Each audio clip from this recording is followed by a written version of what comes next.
Three players are worlds bound as we will be joined by Purple from Canada, Jason Zhou from China, and Surrender from South Korea as you take a look at a heartfelt moment there as Purple was congratulated by his practice partner Orange. Will he be joining him in Amsterdam, Brian Kibler? He's got a tough road ahead of him because it is none other than the world champion Pavel, who they actually both also practiced with, who is the opponent Orange must overcome to book his ticket to the World Championship. That's right. We've never had a world champion be able to go 2 years to a world championship, let alone back-to-back years. The closest was our very first world champion in Firebat. In 2015, he got to the last call stage, one match away where he lost to Trump. That's right, the well-known mayor of Valuetown, Trump, in the final match for the Americas Championship. Had he won that match, he would have gone to play against Purple and a few other people in the Americas Championship, maybe have gone to BlizzCon that year. Instead, he was stopped one match away. That was the closest we ever had from having a repeat championship appearance. Pavel could be the first person to do that. Pavel is himself just one match away from having a chance to defend his world title back-to-back. All right, well, with that, let's go ahead and get the last quarterfinal match underway. Who's going to Worlds? Let's find out. First, our player, the reigning world champion from Russia. Please welcome to the stage, Pavel. Pavel is 30-4 in HCT matches since the last call last year. 88% win rate in HCT matches. His opponent from Sweden, top 10 earner of all time. Please welcome Orange. This year's playoffs was Orange's first appearance in the HCT stage. He is trying to make the most of it. A win here will do just that. Let's get ready for quarterfinal number 4. Quarterfinal number 4. Pavel versus Orange. Well, I'm playing against no one else but a world champion, Pavel. Orange is one of the players who I respect. And yeah, I'm super excited about my match versus him. Pavel is a good friend of mine, and we prepare together, and I like him a lot as a person. Yeah, for now, it doesn't matter that he is my friend.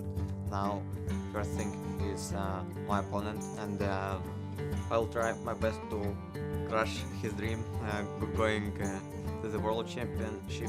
He is not gonna stand between me and the World Championship. Pavel versus Orange. Let's see what you got. These players have practiced together, have battled in the past, but they step onto the global stage with only one spot remaining for the World Championship. And you can already see it reflected in their lineups for their preparation. Very similar in archetypes, a couple of differences in their deck lists, and it actually varies across the board. It could be a difference of just 1 or 2 Galaka crawlers, but there's also a difference in philosophy for how they play their Highlander Priest, for example. Yeah, they're going with a bit different road overall. Pavel has the inclusion of Lyra the Sun Shard in his deck, which is a more standard version of the Highlander Priest we've seen, while Orange has the more new school tech of Gadget and Auctioneer that both he and Purple have played so far in this tournament. So far, everyone with Auctioneer has qualified for the World Championship. Will that continue? Yeah, it seems that Orange has created a lot more power spikes in his deck with Sea Giants and Evolved Shaman, and you kind of see things like the Auctioneer. That gives you a lot stronger turns if you're trying to play to your win condition. However, Pavel has a lot of disruption in his lineup. He's playing Dirty Rats all over the place. Dirty Rat in his Highlander Priest.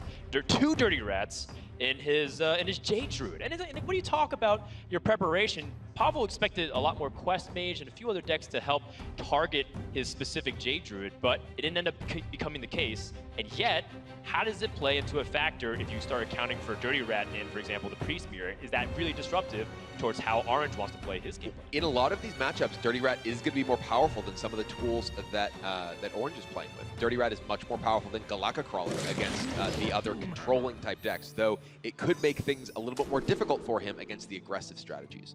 Pavel going to be starting things off in game number 1 with his Shaman, while Orange is playing Rogue. This is one of those Galaka Crawler matchups, but none to be seen in either player's deck. Start off with Rogue versus Shaman. This is a matchup that Shaman should, have an advantage because of how much they're able to deal with the Rogue's board very efficiently, and because they can threaten pressure before Rogue can really get moving. Pavel mulligans one card, keeping a pirate, and the card he gets back is Patches. Yeah, that's not what you want to see. Gets in for one, though. This is interesting because a lot of times people talk about how Patches off the draw is obviously horrendous. It's in most cases, if not all decks cases, the worst draw that you could possibly have every time. However, Shaman is a deck that can utilize the hand fairly well because of things like Flame Tongue Totem. And so there is value in holding on to the Patches. And so when Pavel plays Patches turn 1, what is he trying to achieve here, Givler? I think he's potentially trying to set himself up for a possibly fortunate draw in a Flame Tongue Totem. He does have the play the next turn of Jade Claws to contest a Firefly. So he's just pushing some damage with his Patches. If he were to just play nothing there and then play the Jade Claws the following turn, that lets Orange just dagger up and not really take any damage over turns. Well, here he's at least pushing for something.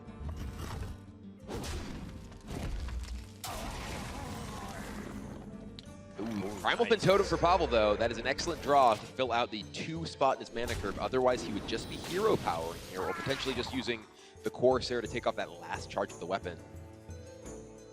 Orange has some powerful tools, though. He just picked up that Tar Creeper, which can potentially allow him to stave off any of this offense. He also just has the Pirate Captains, the South Sea Captains, which can even allow him to kill the Primal Fin Totem right now.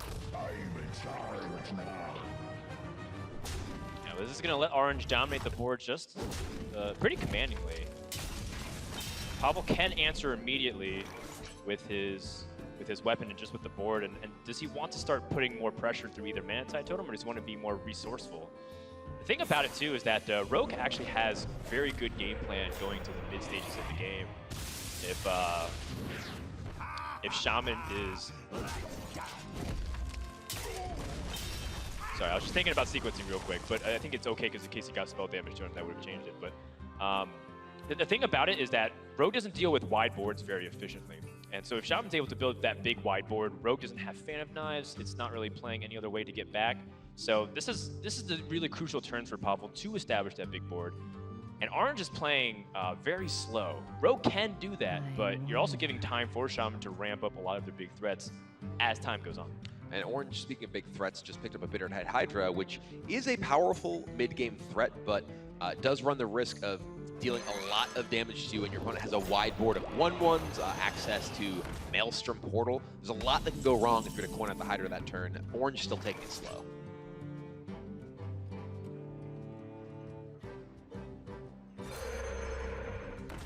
Pavel's looking for something. Right now his hand is just looking pretty weak just by itself. Essentially they're combo pieces. Yeah. Right now Pavel's looking for Evolve. He has Doppelgangster, he has Chain Gang, if he can find Evolve, or even just Thrall, to turn this board of small minions into a board of much more threatening minions. It'll allow him to put the pressure on Orange. And Orange, he is, as we mentioned, playing this pretty slowly. His hand has been pretty reactive. He has a lot of expensive cards. So that means that he's going to really need to put the pressure on Pavel to prevent him from getting to that big Evolve. This is a tricky turn too, because as much as Bittertide is the most powerful play, you're also aware of how your opponents can really punish you with Devolve, for example, and wiping your board. And also the board is something to consider too. You know, do I want to contract my board a little bit in case he has things like Bloodlust to pressure me? So Orange, if he goes for this Bittertide, sets up the best possible scenario for the coin Bone Marrow, which has just been drawn, so it really shows a lot of validity to Orange keeping the coin. This can get punished though in a multitude of ways if Pavel has the right cards. Flame Tongue Totem is one of quite strong here, allows Pavel to get in clear through much of the board here that Orange has generated.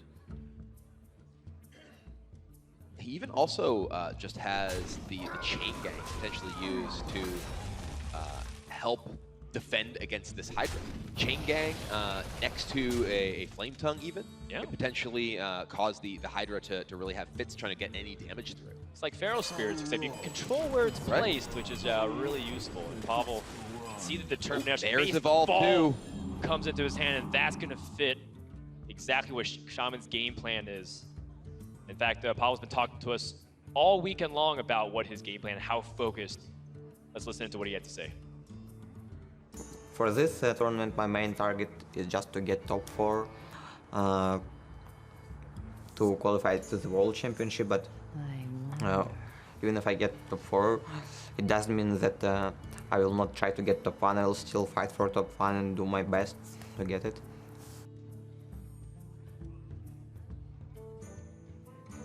Pavel's usually a player that likes to keep things pretty lighthearted. He ends up joking around So many the vast majority of the time. I feel like almost 8 out of every 10 interactions I've ever had with him, he's just saying something sarcastic or kind of cheeky, just trying to be very playful. But you know, when we talk about this weekend and what it meant to him, it was like he said, it's all serious business. Which at first, when he said it, I wasn't sure to take it seriously or not, but he stared me down, and I had no choice but to believe him.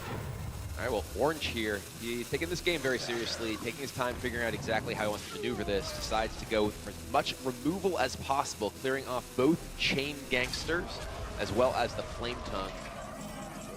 Now, though, it's time for Pavel to really start firing on all cylinders with Doppelgangster Evolve. Yeah, let's see what's behind this Evolve, though. He just wants to go for the biggest board possible.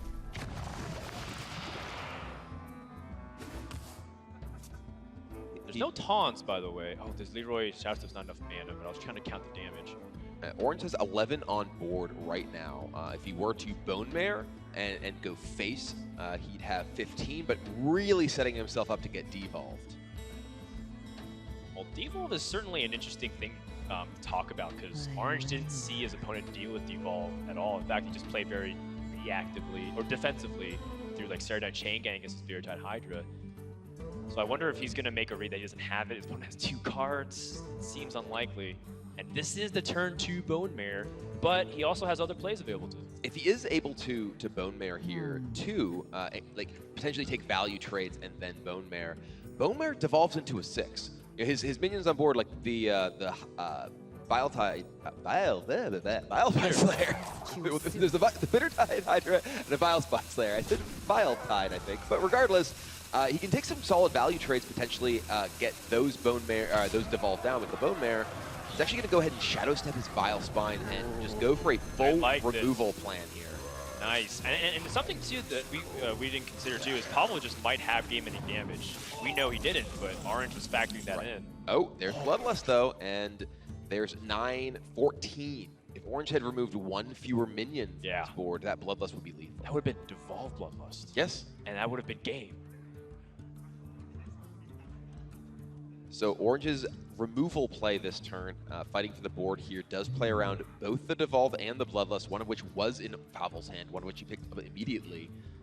And now there's less exciting plays available to Pavel. He could trade, or rather eat the Vilespine, potentially devolve down the Hydra if he wishes. I mean, he could or Bloodlust trade things in, yeah.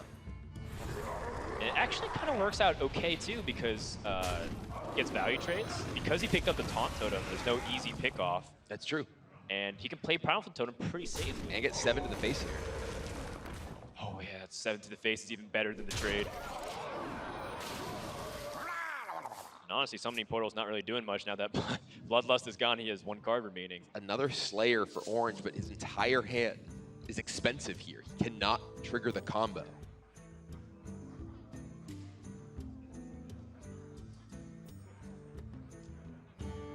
It's a particularly awkward spot because Orange is only at 8 life. Playing a Hydra is very risky. Any damage into it, a Maelstrom Portal, is very threatening. He could play potentially Hydra and attack into the Taunt Totem, attack into the Dagger Up and attack into the Murloc, so there's only a single minion that can attack. Gonna go ahead and Bone Mare though, and this gotta hurt. Because of the Taunt Totem, he's able to get 0 damage in from this big Bone Mare swing. Devolve will get the buff off. 4 and a 6. Okay, that's as pretty solid as you can get. I mean, the Infested Wolf stats aren't anything great, but it's something sturdy onto the board. Only problem is, now Orange is within striking distance of Jade Lightning for the rest of the game, and he's still not threatening. He's still not threatening Pavel's life total whatsoever. And Bittertide Hydra is effectively a non-factor now. If Pavel attacks to face, puts Orange at 3 life, that means that any damage dealt to the Hydra at any point just is absolutely lethal. Oh, you're right. I mean, it's already been shut off for a long time. It's pretty bad already. As if he needed another reason not to play it. All right, a Swashbuckler. And Pavel staring Orange down. He's glancing over to try to see if he can get any kind of information. Pavel's told us he does this periodically. Swashbuckler could pick up some heal and some AoE. Stormforge X, he cannot use his health as a resource. He is at just 3 life. Vilespine Slayer can take out the Skulking guys. Yes. And then he could trade it enough so that he's guaranteed to live for 1 more turn, or maybe half a turn, because when he finishes this one, he still has to wait to see what Pavel draws off the top of his deck. Because now Jade Claws is another way for Pavel to end this game. But the board is slipping away from Shaman. Rogue has fought back. Just did Orange take too long to get to this point? There are so many cards that end the game right now for Pavel. The second Bloodlust, a Jade Life, a Jade Claws. I mean, are you Flame Tongue Totem. pushing 5 to face, or do you want to threaten to kill your opponent? The It's 1 true. damage doesn't matter for 2, I think. Unless I'm missing something. The only difference is how many times you can actually attack into your opponent's minions. I feel like you don't have the ability to clear both of these. Yeah, there's no card that kills Orange by leaving 2 up that doesn't kill him leaving 1. Well, it's a Corsair. Patches has already been here. But now the question becomes, can Orange kill all of these minions, all 4 of these minions that are spawning? He has to use all of his minions just to attack into them. Let's count how much damage. There's 5, 10, 14 on board, plus Leroy is 21. Oh, sorry, it's 20, and his Pavel's at 21.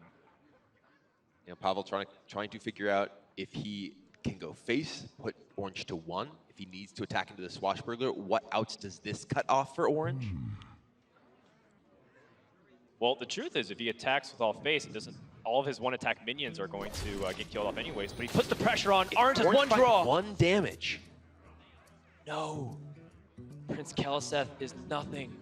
People talk about Eviscerate versus Prince Keliseth, and you see the differences in strengths right here. But Orange can still keep himself alive. He has 4 minions that can attack into the 4 minions that Pavel has that have any power. He can then attack face with his weapon, set up Keliseth and Dagger. Orange is hanging around by a thread. 1 life, and he's 1 damage off lethal. But it's starting to get to the tipping point as well. There's so much power on board, and if Orange just swings to the face, with Prince Keliseth being played on the board, as long as Pavel's not able to set up a wall of taunts, Orange should be able to set up a 2-turn lethal here. Truth is found in death. Choose soon.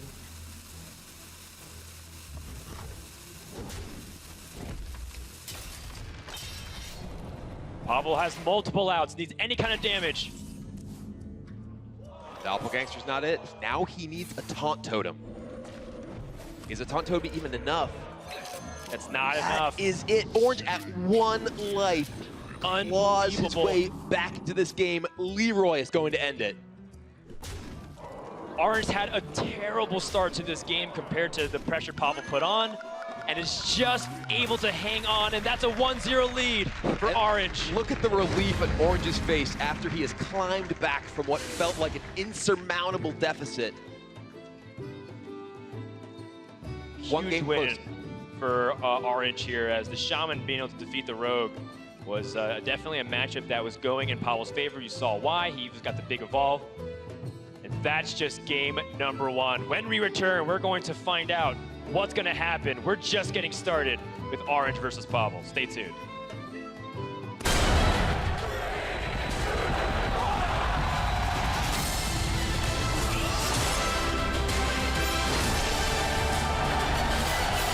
Watch BlizzCon online with the virtual ticket. Includes in-game items and more.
Currently, Orange is up 1-0 over Pavel, who may be feeling a little nervous. Not necessarily the case at the start of the weekend, though. He actually was talking to us about how comfortable he was being under the lights in Hollywood. This is what he had to say.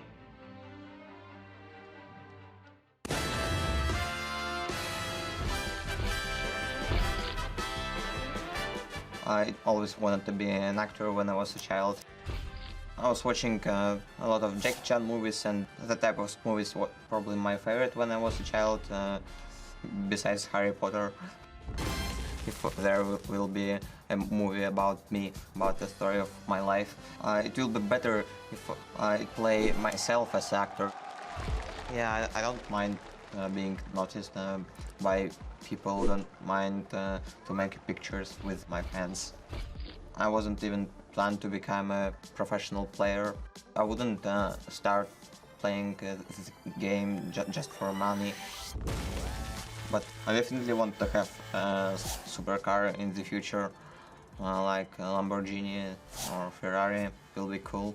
Yeah, definitely want to have a big house. I mean, who doesn't want that? Show me him.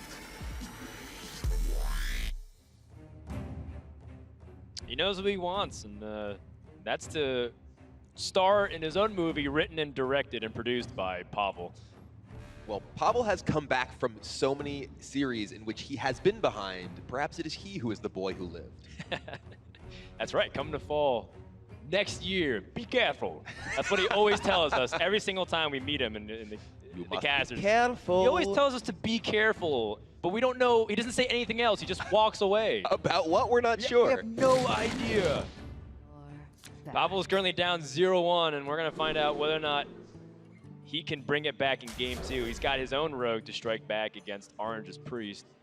And that's quite the early start here for Orange. You generally want to just have stuff to do against Rogue's early game. The Northshire Cleric in particular is very powerful at dealing with the 1-drops and drawing you cards against Swashbuckler or Firefly. Being able to bump into their minion, just heal your own Cleric on turn 2 can be very, very strong. Looks like Orange mulliganed it though. I'm very surprised. Well, I mean, the win condition a lot of times for the Priest is to make sure you get, well, Rosalind and Anduin, right?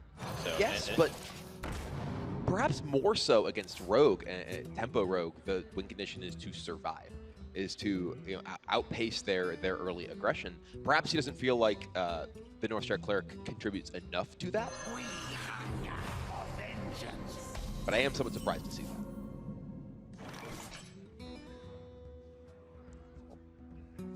Pavel has the ability here to make a large Van Cleef if he chooses. He could potentially even coin backstab Van Cleef, get that 6/6. He could go ahead and take it a little bit slower. He can make a larger Van Cleef in a future turn, while also potentially getting some value off backstab or just generating more minions to the board. Yep. So, you know, the thing about the Van Cleef, too, is that it can actually layer with the Bittertide Hydra itself. By playing a big Van Cleef, you force your opponent to have the Shadow Word Death, and then you can land the Bittertide Hydra, and then how does your opponent deal with that? Of course, if they have Silence of the Van Cleef and Shadow Word Death with the Bittertide Hydra, then you're really struggling, but that is the game plan that Pavel can piece together, so there's no need to rush out the Van Cleef immediately, especially because he has a pretty decent turn 3 play. Well, it may be Van Cleef time, though. The Swashbuckler here, plus backstab, coin into Van Cleef. He's able to get a profitable use of the backstab on a very real minion, as well as develop a giant Defias Brotherhood member. His first 8/8, how will Orange deal with it? He's got no Silence, no Shadow Word Death.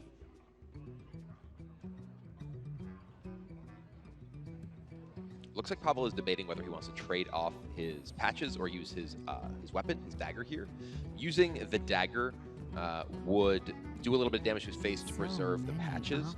There's no copy of Galactic Crawler in Pavel, or rather in Orange's deck, so there's no risk of having Pirates specifically up, though there's potentially the risk of running into a Spirit Lash, maybe, that he doesn't want to have multiple one-hit minions up. And your health does matter.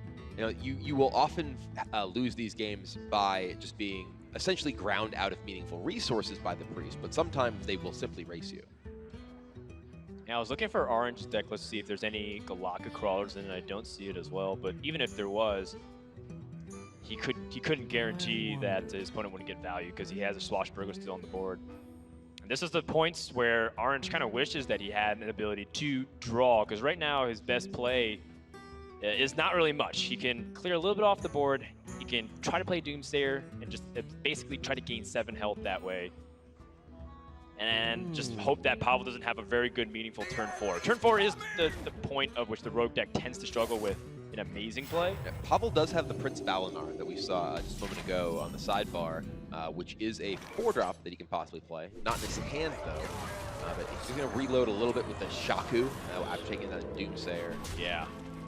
And now Pavel's got basically turn 5 and turn 6 locked up. He's got Beer-Type Hydra, Vile Spine Slayer to get through any big minions or any reasonable threats.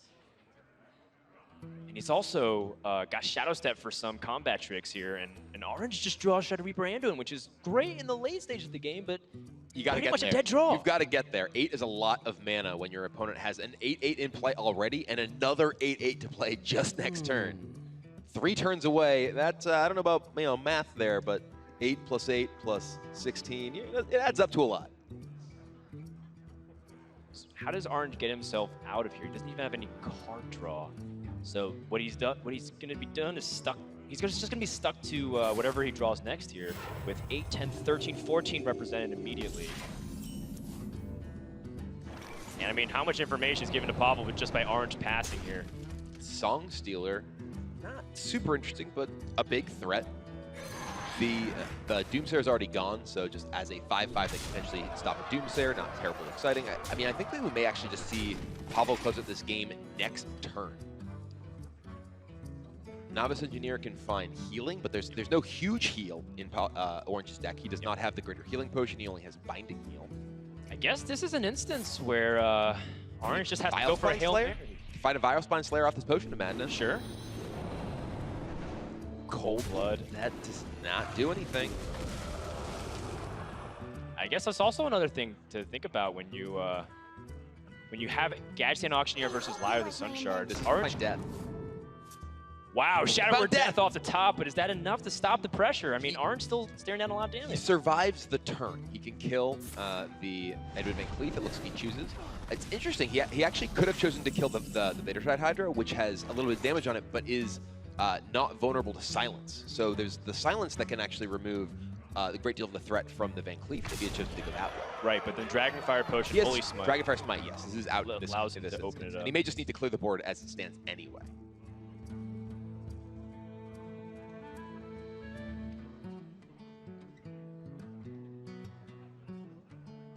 I think that's actually going through Pavel's mind right now. Like, my opponent used Shadow Word Death onto my Van Cleef when he could have picked up an alternative way to win, or alternative way to clear.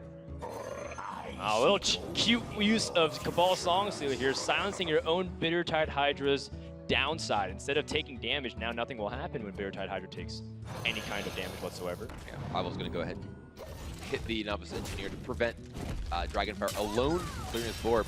If Orange can find that Dragonfire, he will have the clear. Binding Heal, that's only 5 life. And there's 13 plus 5. 18 waiting for him on Pavel's side of the board next turn. He is pretty much dead. Yeah, and we talked a lot about Auctioneer and how it helps with the Priest deck, but at the same time, Auctioneer is vulnerable to the same things that it's historically been, which is pressure. Lyre the Sunshard gave you like this weird chance to get this crazy Hail Mary out where like you can just keep chaining things. Like you could have maybe done it earlier with Silence, maybe the Holy Smites and like other things to help him stabilize. Not really the case here. It's just pretty much a 6-mana 4/4 here. I must consider. You have been. Yep, there it is. So Pavel's able to take game number 2 against Orange. Strike back, making it 1-1. Yeah, pretty one-sided game here. It just felt like the Priest fell victim to a lot of the symptoms of combo decks in general, which is you can have pieces, but not enough time, really. And one of the things, too, also is to consider that Orange mulliganed really aggressively when he had Northshire Cleric and Novice Engineer. And those are cards that a lot of Priests, I think, would be happy with their opening hand, and it's the point where you were even talking about at the very beginning. The Cleric in particular, because it can challenge the board and draw you cards, and you don't really have anything ever to do on turn 1 as the priest. You have no proactive 1-cost cards. I certainly I believe that Orange has played this matchup enough that he has stats on how likely certain cards are to win you games in your opening hand, mulligan, etc. But that's a card that surprises me that he chose to mulligan. That's right. Well, the series is now tied 1 game apiece. And the big thing with Pavel's Rogue, too, was that Rogue does tend to be favored against most things, but he did manage to dodge his opponent's Shaman, too. So now it feels like the series is going to be evening up. And I was a little interested in how like the Priests would line up, because it does feel like Priest mirrors often have been defining a lot of these lineups going head-to-head. Doesn't seem to be the case this series, though. And Priest, despite being a class that many players have in this tournament were considering perhaps the strongest, and in fact it is the only class that was brought by every single competitor, it hasn't done terribly well in this tournament. I believe its win rate is approaching 50%. Granted, some amount of that is due to the number of mirror matches. However, we've seen lots of games like the one we just saw, where the Priest has all these pieces, but nothing that really fits together to answer what their opponent has. And this will be Orange's chance, once again, to try and answer Pavel's aggression, as his Priest is taking on Pavel's Shaman. Ooh, already an interesting choice right off the bat here. I've seen a lot of people talk about specifically Firefly and Flame Tongue Totem's early interaction, and how they really value pushing out Flame Tongue Totem really early on against Priest specifically, because of how difficult it is for them to answer those double 1-drop Flame Tongue Totem into anything else. I think that Pavel's draw, the way that it lines up with the Jade Claws, he has the desire to play the Claws on 2 into a lot of different things, and then potentially even the Flame Tongue in a position where, for instance, going to kill the Acolyte of Pain and prevent Orange from getting additional draws. Gonna go ahead and point it out now, though, which does feel a little weird. Well, because if he did coin out the double 1, he'd have the 3-2 trading in, and then he'd have the 1-1 left over. And so in this case, he'd actually have 2 minions and the Flame Tongue in between. But, I mean, Pavel's won the board, and that's what's important to him. But even having an extra 3-1 or 1-1 to trade with 3 damage is massive for a Shaman in this matchup. Well, the Kazakus for Orange, also huge, finds a 5 damage potion, perhaps. And 4 damage to all, that is the sweet spot. That is the kill everything potion that you very often need against the Shaman. Yeah, big time draw here for Orange to be able to get Fell Bloom. He's gonna pace himself. I think one of the things to do is to slow down and try to give your opponent as least amount of information possible. If you pick it too fast, people tend to read that and say, well, he pretty much got the ideal card set up that he wants. And this is something that players will read into. If you take a very short amount of time, they'll think, okay, well, you got the perfect card. Sometimes if you take too long, they'll think you're Hollywooding them, though. They're like, all right, this can't be that hard, and you must have gotten the perfect potion. That's right. Well, Pavel said he didn't want to be an actor, right? So. Well, Orange is the one who's trying to go for the Academy Award right here. It's true. And yeah, he takes the 4 damage, 5 damage.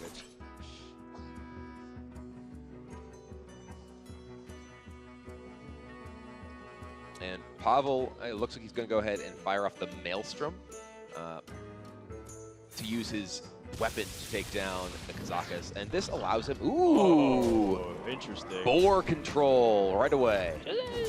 And it's nice because just gets a little bit of extra damage, which can be relevant. He does have Bloodlust in the hand, so being able to get closer to threatening to win through that is a huge deal. Well, and this is very relevant because Pavel, with the Kazakus potion picked by Orange, is thinking that, okay, I want to try and get as much value and damage out of this Flame Tongue as I possibly can, and try to force Orange to use his Kazakus potion inefficiently.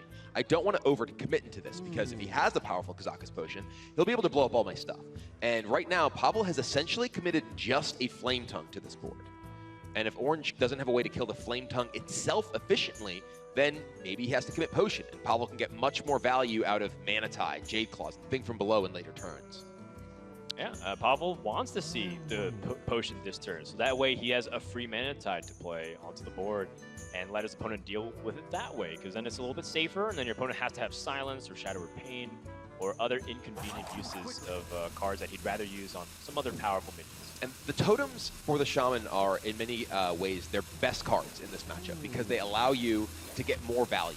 And this is very much a matchup that ends up being about value. You need to get enough resources to keep up with what your opponent's doing to remove your board, and also to be able to just keep generating additional threats. Pavel really wants to be able to force Orange to use his mass removal spells on garbage, and then, well, when he finally has Doppelgangster Evolve or a Thrall, it'll put Orange in a position where he just won't have the tools to win.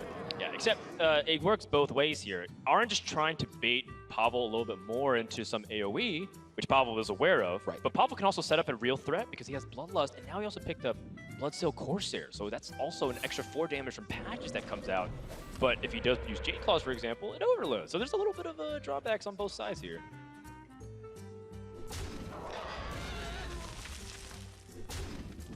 Dragonfire Potion comes in the hand, so Orange has insurance in case another big wave of threats, which obviously he's thinking about the very big turn 6 that we always see, which is Doppelgangster Evolve. And Dragonfire Potion, one of your best tools against it, should match up evenly.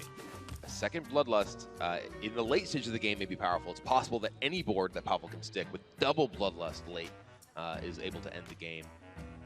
Right now, though, Orange knows he is going into the threatening Bloodlust turn as well as potential Doppelvolve turn. So he needs to try to mitigate the potential damage of this board while retaining enough resources to deal with the potential follow-up.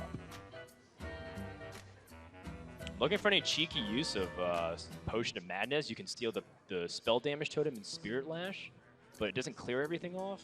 I really feel like you've been hanging out with Raven and Soddle too much. You've said cheeky so many times just in this product. I am very impressionable. And Soddle and Raven do pick her a lot. So. Yeah, and Orange sees exactly the play you're talking about. The Spirit Lash with the stolen spell power totem, going to Holy Smite down the Mana Tide, leaving just a lonely Flame Tongue, which is still quite threatening. One AoE off the checklist here for Pavel, but there's plenty more to go. And of course, the big AoE too is that if he extends really far into the board and say he gets a big evolve, there is Shadow Reaper Anduin as well as a nuke option. Yeah, there's always the weirdness in this matchup of not wanting to evolve a giant board into the turns that your opponent can Anduin, because you end up giving them ability to get value out of something that they already want to play proactively anyway. But now, once again, Pavel just had his board cleared. Now suddenly 6 minions on the board. And Orange, he has the Kazakus Potion, he has the Dragonfire. Needs to figure out how to maneuver to deal with each push from Pavel. Pavel trying to decipher how important this swing is. And hold it back. Yeah, and I wonder what kind of information. I mean, Orange has to be feeling like Pavel's been holding Bloodlust. Why are you calculating damage that meticulously if it isn't obvious already? Or is Pavel acting? I mean, that is what you're talking about. It's true. And either Bloodlust or Thrall are both very scary on this board. Yeah. It's not just a matter of am I dead, because you also have to worry about, will my opponent create a board that I simply cannot react to? Which is likely that he can, considering that he has Kazakus Potion and Dragonfire Potion if he doesn't use one already this turn.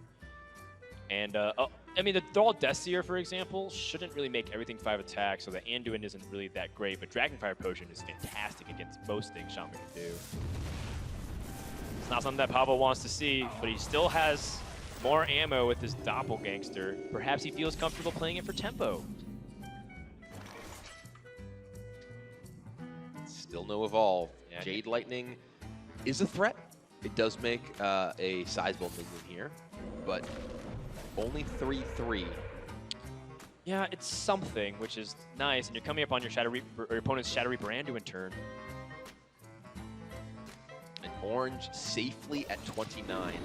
And Wow. there is the threat that once Shadow Reaper Anduin comes down, it becomes increasingly difficult to get value out of your big boards, because your opponent can simply pick off all of your totems every turn. They can pick off all of your smaller minions you try to deploy. Ultimately, you have this weird tension between wanting to get a big board that Anduin can't kill individually, but also, well, if you get a big board, well, they play Anduin in offense, just kill it. But yeah, it is time for the Death Knight. Orange going on the offensive here. No Battle Cry trigger getting any value here, but it is going to close the window in terms of the time available for Pavel. Yeah, and here's the big thing too. This is where that tech that we've been talking about really kicks in. The Auctioneer, being able to combine with a couple of cheap spells, is going to help Orange get back into the card count and be able to find things like Raza, or even just finding ways to end the game if he's able to drain the Shaman of resources and they're stuck with Bloodlust in the hand. This is how desperate Pavel is. He's using Jade Lightning on his opponent's armor that he just gave from the Death Knight. That's nowhere near enough, but he's got to get started somewhere. Yeah, and Auctioneer looks to be coming down for Orange. And the big reason that Purple and Orange are choosing to play Auctioneer rather than Lyra, they feel like individual cards drawn from your deck, because of how focused your deck is on the specific combination of Anduin plus Raza, are just way more valuable than random spells. This is giving him 2 more cards, digging him that much closer to Raza to really start going off. Man, if Pavel next turn has also a big swing with the board with Doppelgangster and Thrall Deathseer.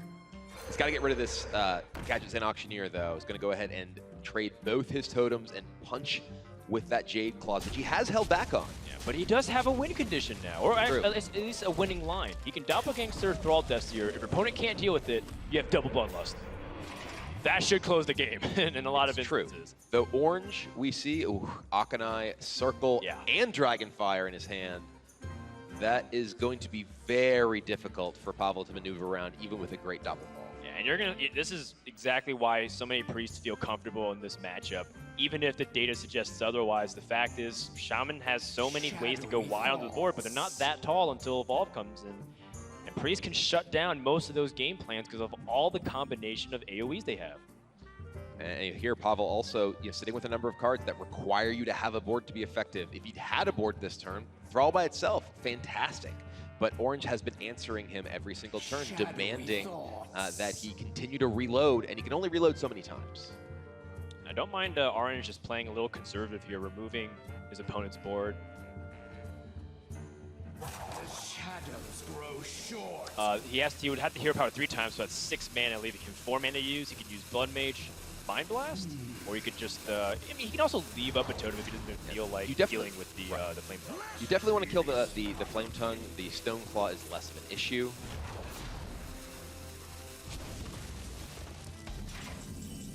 All right, let's see some fireworks. Anduin's been used, so a big double evolve here from Thrall Deathseer. Can be big. I mean, Pavel also drew Evolve as well. There is some argument you want to go that way, but yeah, I think that Death Knight time it is.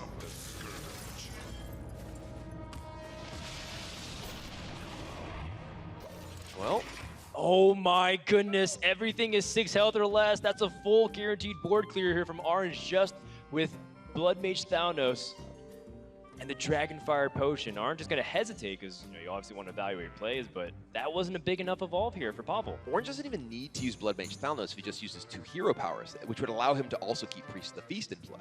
He can ping the one of the 6 health, Dragonfire ping the other one, and get the force 3 damage to the face with a Priest of the Feast.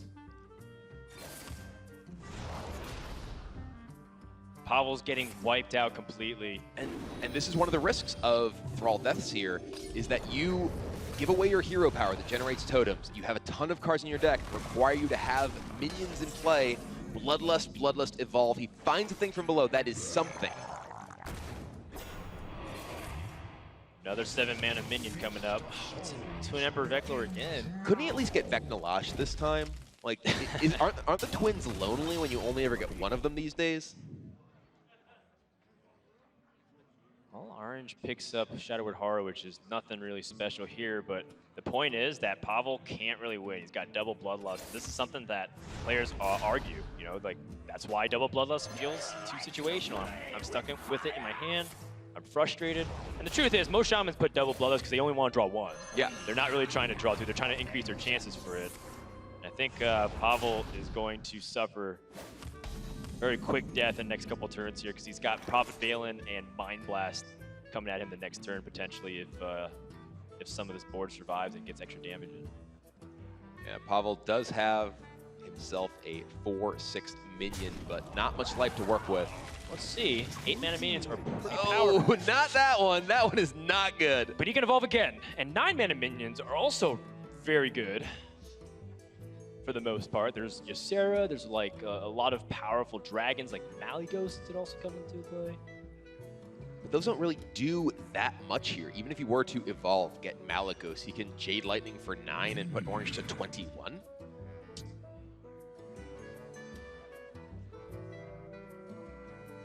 searching my my brain for any other kind of really big impact minions, but I guess we'll just have to wait and see here. Jade Lightning on the Blood Mage Thalnos. Wants to get it off the board, prevent any extra burst damage. Evolve does come in. Snares is a big body, but Orange is closing in on ending the game. He's got lethal guaranteed next turn. Yeah, he can just take it slow, ping Death, ping Cleric, ping. Yeah, set up for any kind of weird scenario where Pavel is somehow able to heal a little bit, which does require some evolve. Puts him down to 8 life with Balin Mind Blast in hand. This is all but over.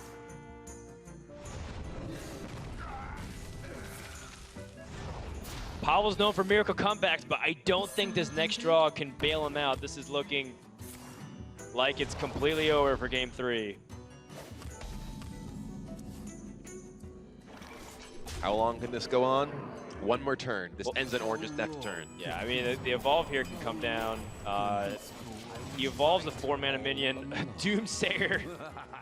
The end is in fact coming. Yeah. Form of Balin Mind Blast. Oh, he's just going to take it. No Valen, no throwing in the extra damage there.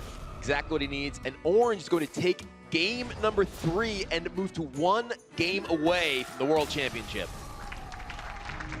Been a one-sided affair for games 2 and 3. Very stark contrast from the very first game when we saw it was just down to 1 health apiece. And Orange is on match point. You know, when you start looking at also just the lineups and the similarities too, we haven't been getting the mirrors really. And Pavel not able to get a win with the Priest. Oh, sorry, Orange being able to get a win with the Priest here against the Pavel Shaman. Definitely going to play a big factor in it as well.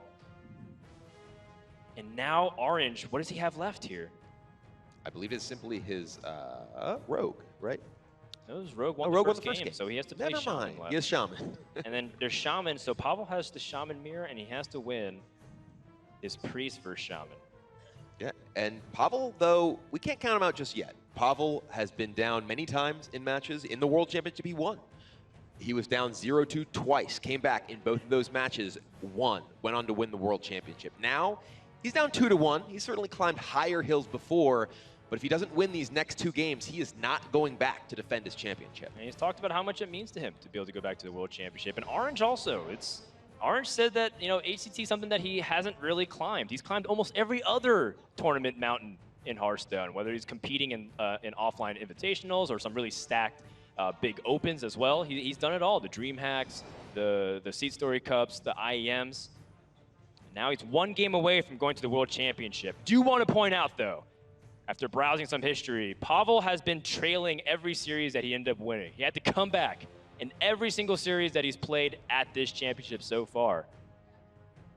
He is the boy who lived. He is the boy who lived, and he can do it again. And there's a lot of packs riding on it as well, himself included. He says he wants to win, not just for the championship, but also because he wants those free packs. Well, my packs are on Orange. Oh, so you're rooting for Orange this match. I'm rooting for a good game. I'll just say that. The past 2 haven't exactly been the best. They've just been one-sided stomps on both sides. And let's go into game number 4 as Orange going to close it out. Gonna need a better hand than that against Shaman, or against Priest, because Pavel has 2 forms of area effect immediately. We'll see what ends up happening. Orange has a pretty slow start, though. We do see one of the very interesting cards in Orange's version of Shaman in his hand, though. He has Barnes. Barnes is a card that is not included in a lot of versions of Evolve Shaman, but it does combine very well with Evolve. It's kind of like the Serenade Chain Gang that we see in a number of different decks. We saw Pavel with that in the last match. It can hit some really key things, though. Hitting a Black Paw is just inherently powerful. Hitting a thing from below, suddenly you can evolve a 4 and a 6 as early as turn 4 with the coin. Primal Fin Totem, a timely draw here, so Orange doesn't have to just hero power pass. Is someone injured? Or is it? I mean, the fact that he's able to draw off of this very nice play from Pavel to be able to attack and heal his opponent's minion for a card. So Orange does have Corsair plus Maelstrom Portal. He has the tools to clear off this entire board from Pavel. And Maelstrom Portal, one of the weaker cards in the matchup, so finding an opportunity to get a valuable clear of the board with the Maelstrom Portal is pretty good. Ooh, Argent Squire is a solid minion to come off the portal, though I would not be surprised if Pavel just pulled the trigger on Shadowed Horror right away, not wanting to let this board get out of control. Though picking up a Priest of the Feast does potentially change things because he has potentially a reasonable proactive play this turn. It does possibly walk into Flame Tongue, though, which has to be on Pavel's mind. Yeah, Flame Tongue value is what Priest Nightmare are made of. But Shadow Word Horror, you kind of pointed this out from the other matchup when it flipped the other way. It's not really killing much if you just use your AoE on maybe like 1.5 cards. Orange does have a possible early evolve here. He has Barnes, potentially coin out evolve. It does run pretty poorly into the Priest of the Feast, though. Most of the minions he'll be getting will be small. And Priest of the Feast could potentially just mop up. And I think he may be going for it. There's also a possibility that Barnes gets Flame Tongue Totem. So if he positions correctly, it's true. He might be able to get some trades. Orange is well aware.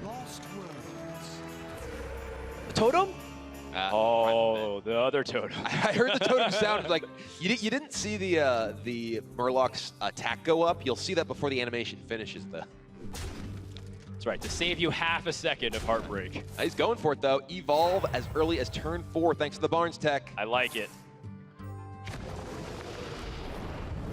Pyromancer comes out. A Lorewalker Cho! Lorewalker Cho is definitely interesting. And Ubarashi Berserker! All right, which got damaged by the Pyromancer. Pyromancer also killed off a minion, by the way, in his wake of chaos. Well, Lorewalker chose a weird card in this matchup because many of the cards that Pavel has spell-wise don't necessarily matter to give to Orange, but he's going to clear it off regardless. Now this board for Orange and is less threatening for sure. The silver lining, of course, here is that Orange does have a form of card draw through the Darkshire Librarian. That's nice to have, because without it, he'd be struggling. There's that Adult Grizzly that you guys saw in the previous series becoming MVP, pretty much putting Shaman to like a hand buffs scenario, but it's not going to be relevant too much outside of 1 or 2 minions. Weirdly, Orange can hero power, play a thing from below, which will be 6/6, thus survive Dragonfire. If he trades into this Priest of the Feast. Okay, he's going to trade off here.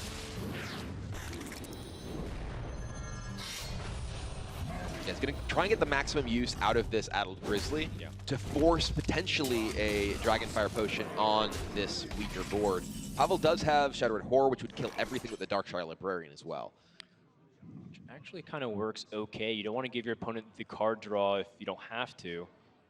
Most importantly, I think Pavel really wants to conserve that Dragonfire. Dragonfire Potion, a crucial resource in this particular matchup, because it is one of your only ways to answer those big boards that can be generated by Doppelgangster plus Evolve. Pavel playing even greedier.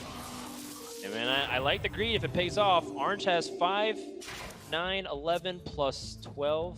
So not enough to lethal him on just Bloodlust alone. And that's what Pavel was calculating.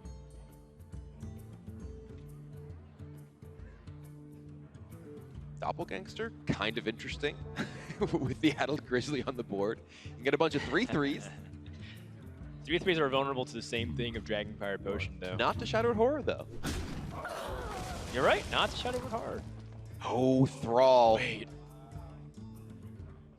That is maybe why you draw first to see if it changes your play. It's a turn before Shadow Reaper Anduin.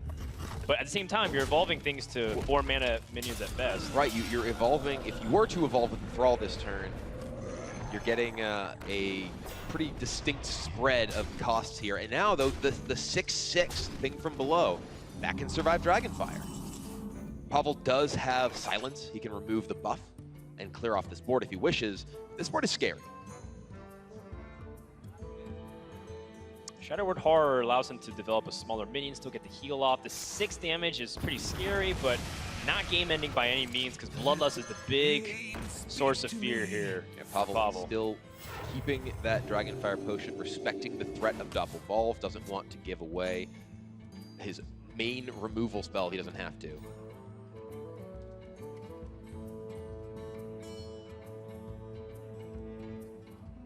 Orange searching for some way for him to get the advantage. He's been playing immaculately so far, covering all of his bases. Is it time to pull the trigger? Because he has to wait so long. He has to wait 3 turns to get Doppelgangster and Thrall Deathseer. You can pull it early and try to go for a big minion, or you can just kind of ride out this thing from below and get as much damage. See how his opponent reacts. Looks like Orange is going for it. This is a crack. He says he probably doesn't have AoE, but even if he does, this is my best chance to win. This is my timing window. And Pavel has the punish prepared. He's been so patient. We talked about greed. And if you can survive, greed is oftentimes what pays off the most here. Spirit Lash for the insurance with Prophet Valen, and that's a full board clear. Pavel has climbed back. Orange is in much the same spot Pavel was last game. A handful of cards that really want him to have a board and no board to speak of.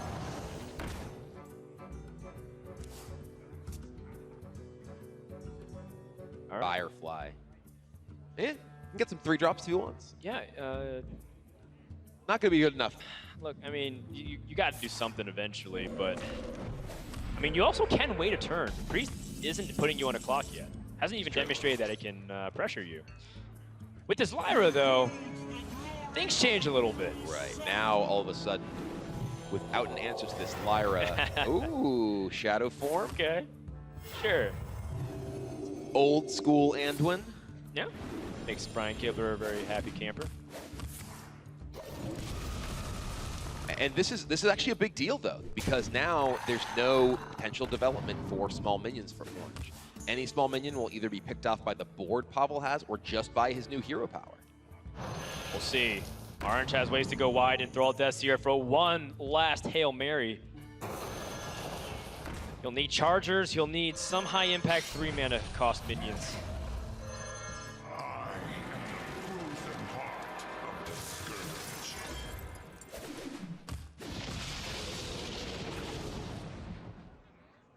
That's not going to do it. Spirit Lash in Pavel's hand can clear all of the even stealth minion, including Morose. Yeah, Questing Adventurers, a really powerful card to grow. Can you just find lethal somehow with the Shadow Madness? Just play a million spells. Yes, hypothetically, if it just keeps getting Power Word Shield. He does every have time. silence as a backup here. He could cast a bunch of spells, grow this a bunch, punch him in the face. He just keeps hitting ones. Yeah, he has Orange is dead. Like Primordial Glyph with Mana Wurm. All right, there we go. Orange, he has seen enough. We are going to game number 5 to decide the final spot in the World Championship. Priest gets a win, and it's going to come down to Shaman versus Shaman, and it's been struggling all series long to get wins. What will happen in the mirror? The difference is Orange has that Sea Giant. Pavel has pretty much as a cookie cutter list as you can expect, playing just the good cards, as a lot of players would say. And Pavel does have the Serenite Chain Gang, where Orange has Barnes. The Sea Giant takes the place of a Bloodlust. I think if you're looking at just the margin, Sea Giant is the power card here. And I think Bloodlust, it's a card that obviously is extremely powerful if you get ahead. But if you are behind, as we've seen, it will just rot in your hand. Well, that lead evaporated. Pavel is beginning the comeback.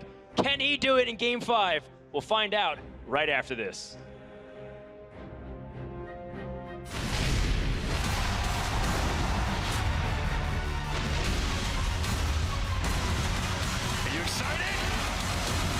BlizzCon 2017. Watch the opening ceremony and eSport events free starting November 3rd.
Yep, there it is. Oh, great.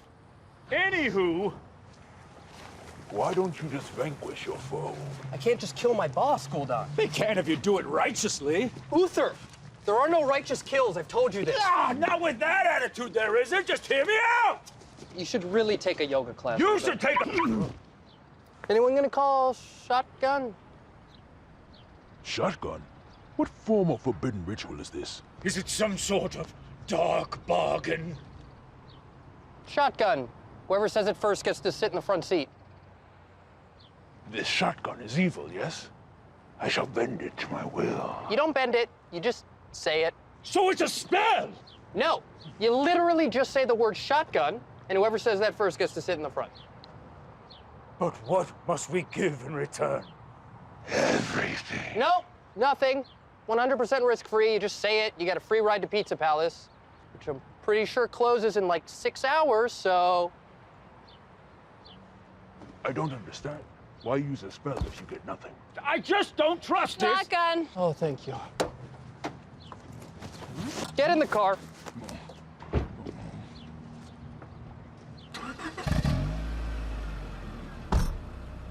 Did you just see that? Okay, where you guys want to eat? How about Solvafay? Again, that is not a real place. You just want to murder people. We had pizza yesterday, so pizza? What about sushi?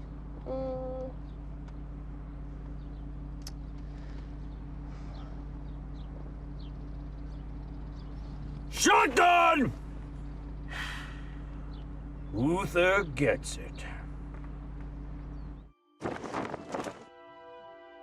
Orange and Pavel locked in a dead grid of 2-2 games apiece. What's going to happen for game number 5? Neither player has lost a game 5 this tournament. Pavel's won 1 game 5, and Orange has won 2 of them. They've both been clutch when they needed it, but now we head to Shaman versus Shaman. Both decks on both players' side have a losing record this tournament, Kibler. Yeah, these are the decks these players have struggled with so far. We've seen the Druids get banned most of the time. We've seen the Priests, even with some awkward draws, tend to find ways to win. But Shaman, they've got awkward draws of their own. They've got the Bloodlusts rotting in the hand, as we've seen so many times so far, who will be able to take the board and keep it in this game. You just saw a nod, too, between Orange and Pavel, signaling each other that they're ready to go with, like, a whimsical smile because they realize what's on the line here. 1 game decides who is going to the World Championship and who continues to play for the title of the crown. Orange with an excellent opening hand already.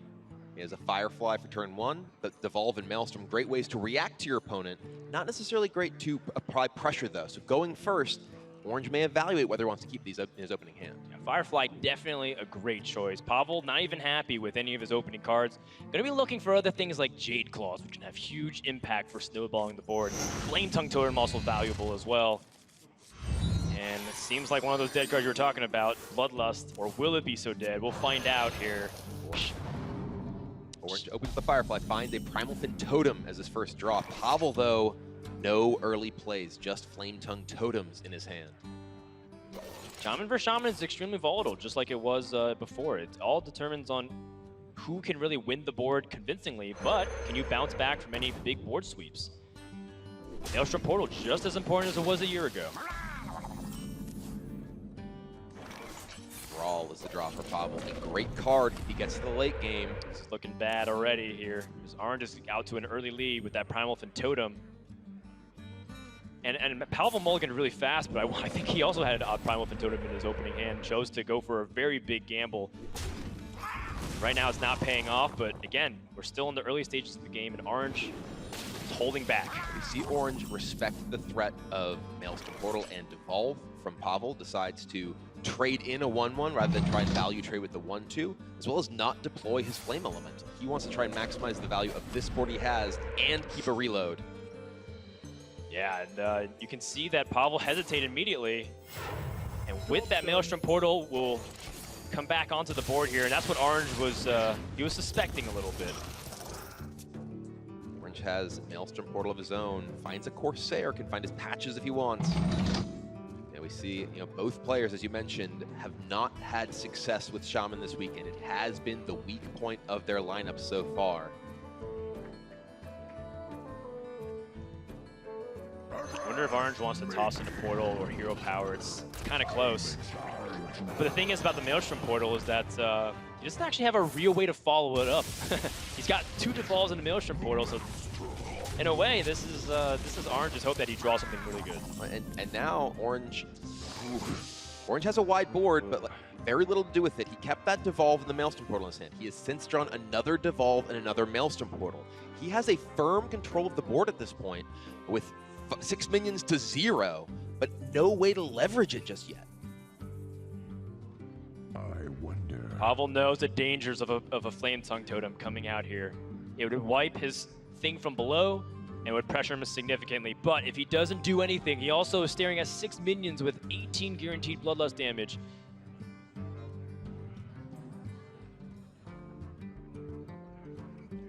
We've seen Pavel play most of his turns in this tournament very quickly. He now recognizes the gravity of this situation, the importance of every decision.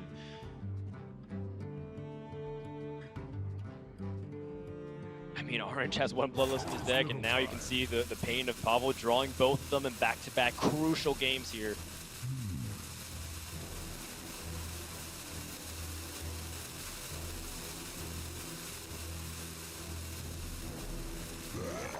From below comes down. As of now, it will stymie the offense from Orange. Doppelgangster not really doing too much, but it can load up some pressure, and Orange also got some pretty valuable information. If there was a board to go for a Maelstrom portal, this would be it, so number 2 is not in his hand. The reactive hand from Orange, while he controls the board, is preventing him from pushing to guarantee himself that spot in the World Championship. He does have that Zealous Initiate he got off the Maelstrom portal, which gives him a little bit of extra trading power. That will give one of his minions +1/+1 when it dies. So he doesn't have to trade in his entire board.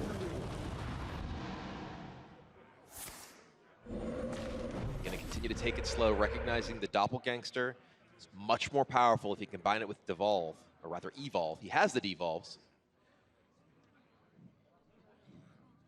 There's little time.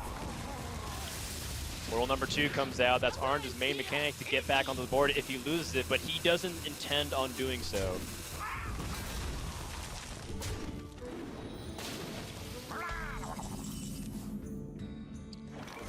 Evolve for Pavel. He now has Thrall, Bloodlust, Evolve, Double Flame Tongue, all cards that are incredibly powerful if he can stick any minions on the board, and he has none. I wonder. What can you do if you're in Pavel's situation? This is quite possibly one of the worst draws he could have asked for. You can hope your opponent's hand is Devolve, Doppelgangster. That's what he's relegated to do. There's no point in playing out those Flame Tongue Totems if your opponent just gets really easy value trades and generates more 1/1s. That Primal Fin early on doing wonders for Orange right now. It really has been the star of Orange's hand here. I was wondering if he even wants to evolve just for tempo on the board. Jade Lightning picked up. That will enable Orange to continue to develop his board if he wishes. Yeah. Doesn't have much to do with his mana otherwise. He could just devolve here. He could just attack into these, swipe them off the board. He's going to have a minion to trade, at least, with the Searing Totem to give him a full board once again. That totem just keeps generating Murlocs. He's taking it slow and steady. Really slow. And I mean, Pavel probably has a pretty good read on what Orange's hand is right now. Aya Blackpaw, Cypher Sore Eyes immediately being played. Is this the push that Pavel needed, or is it too late? Thing from below, that can really help up Orange's clock. Yeah, it actually fits perfectly with Jade Lightning. Unless Orange wants to also use the Devolve this turn to try and not let the Jades ramp up. I wonder. Whew, there was a handful. There's some 5-cost minions there that could That could also definitely fight Orange back, but that's definitely one of the weaker 5-mana minions at just 3 health. And Orange once again taking it slow, getting as much value as he possibly squeezed off this Primal Fin Totem. The sting from below he drew, absolutely crucial, giving him far more threat than he had every turn before. Yeah, now there's some real damage piling onto the board. Healing Totem also pretty big. Bloodsail Corsair comes into the hand, and that was something Pavel would have wanted 5 turns, 6 turns ago maybe.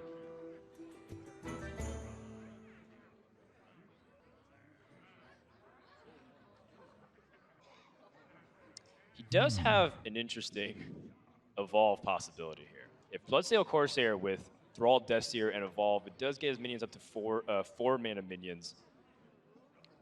And that's something to fight back onto the board. There's also the fact that you can hold on to the patches being pulled out with Flame Tongue Totem and save that for an instance.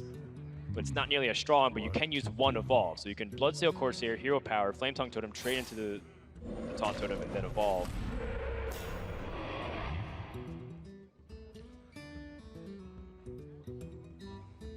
It will not be that play for Pavel this turn. It starts with the Hero Power. And this board for Orange, it's all cheap minions anyway. The Devolve in Pavel's hand does very little.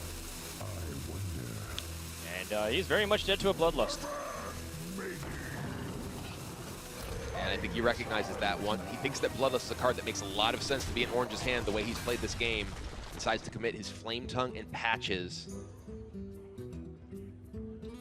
Yeah, but I mean, Orange also, he's definitely had a subpar draw, just not nearly as bad as Pavel's. This is really both players just scrapping. Both players dealing with draws that are not at all what they're looking for. During the break, Kilber, I was saying, Shaman vs. Shaman can have some crazy moments with just the evolves back and forth, and you know the state of the board constantly shifts. In this case, it's just that both players barely able to do anything. That's a second devolve. And we can see Orange value trading on these Wisps and Penguins with his 1/2s and his Healing Totem up. I mean, if he hero powers, he just fills up the board right back.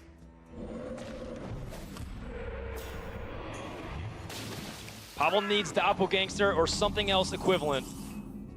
Primal Fin Totem. That was great for Orange turn 2. Here, turn 8 for Pavel. It is not what he was looking for. Well, he knows that that Orange probably doesn't have Bloodlust. I mean, that's really hard not to pull the trigger on that much damage for Bloodlust. You have 6 minions, and then if Orange didn't have a really good play, he'd probably use it. Pavel looks like he's just gonna, once again, hope that Orange doesn't draw the winning card here. Evolve. That can be huge. Orange has 8 damage on the board already. He can evolve potentially to a big board, but there is a risk here because Orange is so firmly in control of this game right now. Evolve could potentially turn one of his 1-drop minions into a Doomsayer and wipe out his entire board. I feel like we'll likely see Orange hold on to that Evolve, potentially to pair with Doppelgangster, and in a situation where perhaps he is not so firmly in control. Maybe he goes for it, though. I mean, I agree with you. I'd rather not test fate at this point. You're still firmly ahead. Your opponent has had to have one of the worst draws that you've ever seen here. I mean, you can't really blame Orange for being careful. He's trying to take every single risk aversion line he can think of right now. It's all on the line in this game. He holds off. He does not want to run the risk that the end comes for him. And finally, Pavel has a play. He's got Serenite Chain Gang, Thrall, Deathseer as a big combo. How long can this go on? Needs something big. Can this go on? I am the frozen heart of the scourge.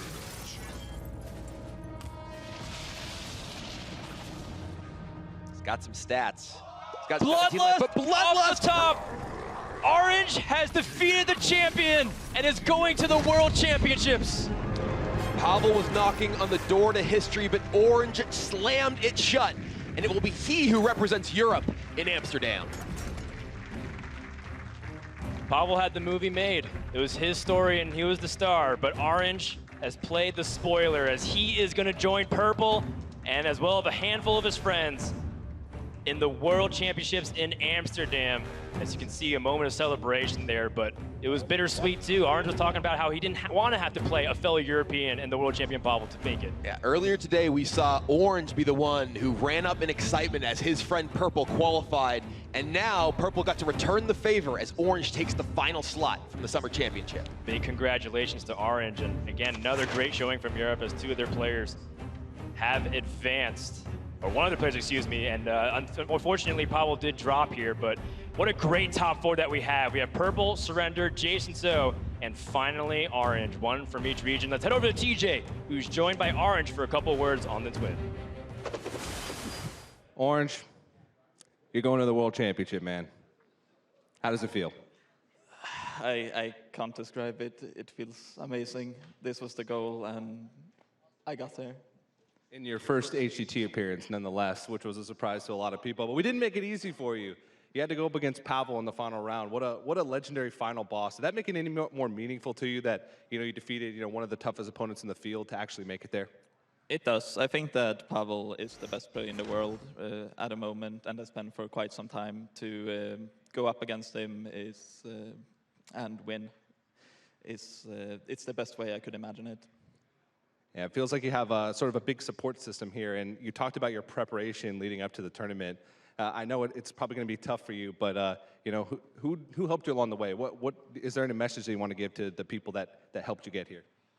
There are so many people I'd like to thank. A big thank you to Purple, first of all, and then to literally everyone that helped me to get here. There were so many people that helped us prepare for this. So thanks to all of them, and thanks to everyone who voted for me for PAX. A lot of fans in the crowd as well. And the World Championship is obviously a big thing, but do you have some unfinished business left here at the Summer Championship? Me and Purple made a promise that we would have 2 colors in the finals, so that's where we're going. And Orange usually is better than Purple because Legendary is better than Epic, right? Exactly. That's right. All right, a big round of applause for Orange, headed to the World Championship. Once again, congratulations. Let's send it back over to the desk. What an amazing achievement for Orange. His first season here in Hearthstone Championship Tour. Certainly not a stranger at all to tournaments and events themselves, but you got to be happy for the guy. You can see so much emotion running through him. He didn't even know where to start in terms of thanking people. And like he said, no better way he could imagine it happening than having to battle through the world champion on the run of anyone's life. Pavel's record in this season was absolutely incredible. Throughout this year was incredible. It was Orange who was able to defeat him and stop him from going to the World Championship, but that accomplishment can't be overstated. That was the first loss for Pavel in the summer season of the Hearthstone Championship Tour. His first time he lost. He's 12-1. His win rate is still almost in the mid-80s here, very cleanly, and I still can't believe that he was 1 game away from going to the World Championships again.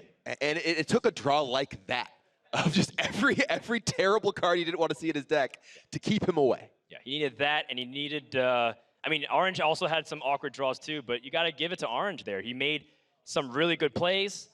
He stuck to his lines. He prepared a lot. He said he practiced 10 to 14 hours a day. Sometimes he would wake up, eat something, if at all, play Hearthstone for 8 hours, maybe eat something, play Hearthstone until he passes out in his bed, and then goes to sleep, does the same thing again. And now he's been rewarded with a top 4 finish.